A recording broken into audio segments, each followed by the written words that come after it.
Life asked Death, "Why do people love me but hate you?" Death responded, "Because you're a beautiful lie and I'm the painful truth." Life is beautiful, yet death is inevitable. Everyone dies, but is it one's right to choose death? Choosing when you die is called suicide. Having a doctor prescribe you the necessary means or information to kill yourself is called physician assisted suicide. In the US, physician assisted suicide, or PAS, has been a controversial topic for over 1,000 years. Recently making headlines due to popular stories like that of Brittany Maynard, who was a young 29-year-old living with a terminal brain tumor from California, who moved to Oregon because in the state of Oregon, PAS is legal, and in California, as of August 2015, is not.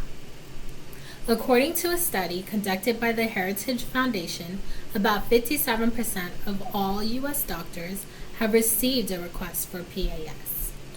The first step is to make a formal oral request. Advocacy groups that work with terminal patients suggest something like, "Doctor, will you assist me in using Oregon's Death with Dignity law?" At least 15 days later, you need to make another oral request. The doctor still won't be able to prescribe lethal drugs until you file a written request form signed by 2 witnesses. Legalizing PAS is a danger to society because 1, it tells others that suicide is okay. 2, misinterpreting a patient's request for PAS could cause negligence. And 3, it would harm the weak and elderly. So will fighting for the right to die on your terms do more harm than good? Physician-assisted suicide is not okay. Suicide is not okay. How many people does one suicide affect? Many. Human life does not need to be extended by every medical means possible, but a person should never be intentionally killed. Doctors who help their patients to die a dignified death from natural causes, but they should not kill their patients or help them to kill themselves. This is the reality that such euphemisms as death with dignity and aid in dying seek to conceal. In 2012, Senator Ted Kennedy's wife, Victoria, stated that most people wish for a good death, surrounded by loved ones, perhaps with a doctor and or clergyman at their bedside. With physician-assisted suicide, what you get instead is a prescription for up to 100 capsules dispensed by a pharmacist, taken without medical supervision, followed by death, perhaps alone. That seems harsh and extreme to me. Misinterpreting a patient's request for PAS could cause negligence. Being told that you have cancer and have only 6 months to live can be very depressing. Individuals should be checked to see if they are medically diagnosed with depression before giving someone the power to choose death. The process of obtaining measures to end your life does not include a psychological check, which may indicate depression. Hopelessness is strongly correlated to depression.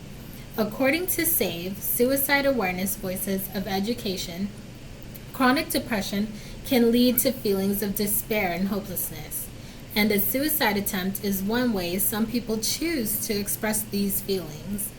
Most people who attempt or commit suicide don't really want to die, they just want their pain and suffering to end. A suicide attempt is also not done to gain someone's sympathy, as those that attempt to take their life do it for internal reasons. They simply can't stand the pain they feel emotionally and or physically. It isn't to try and get someone to feel bad for them. That's the last thing they would want. Physician-assisted suicide endangers the weak and the elderly.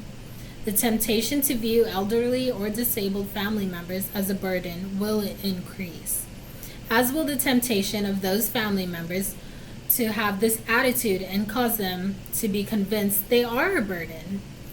Physician-assisted suicide can be the ultimate manifestation of elder abuse.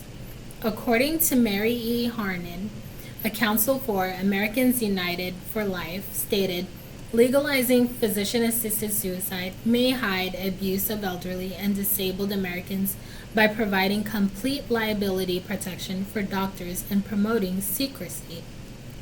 For example, in Oregon, physicians providing physician assisted suicide are self reporting. Death certificates are required to report a natural death as opposed to a suicide, and there are no requirements that witnesses be present at the time of death.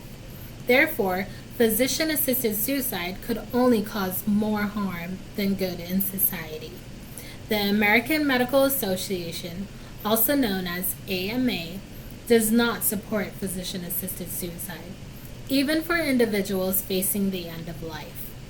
The AMA states that allowing physicians to participate in assisted suicide would cause more harm than good.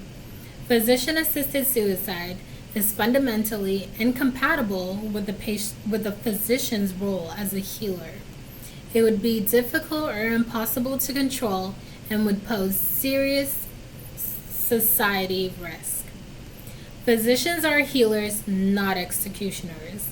Legalizing PAS will cause an unnecessary human evolution that can only cause harm to others.